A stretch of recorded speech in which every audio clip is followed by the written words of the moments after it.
Welcome to the Slop Farm. Enjoy the video. In this video, I will show how to make Mexican enchiladas. First, let's gather our ingredients. You'll need about 12 corn or flour tortillas, 1 1/2 cups of shredded cheese, and 2 cups of your favorite enchilada sauce. We'll also prepare a filling, which can be shredded chicken, ground beef, or even just more cheese. This guide makes it easy to create a satisfying meal for 4 to 6 people. Now let's get our filling ready. If using chicken, boil and shred about 2 pounds. For beef, brown it and season well. Next, warm your tortillas. Briefly dip each corn or flour tortilla in warm oil for about 15 to 20 seconds, then quickly dip it into your enchilada sauce.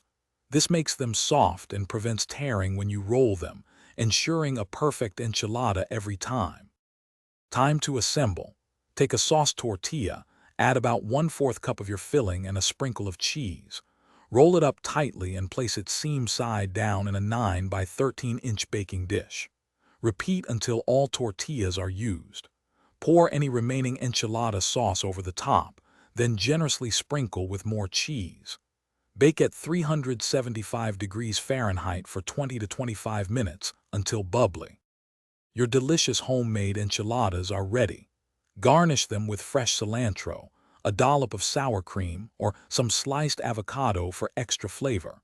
Serve them hot with your favorite sides, like Mexican rice or refried beans, for a complete and satisfying meal. Don't forget to check the description below for a link to those fantastic leak-proof containers for easy meal prep, plus other great deals to help you in the kitchen. Enjoy your culinary creation. Thanks for watching. Consider subscribing if we helped you today.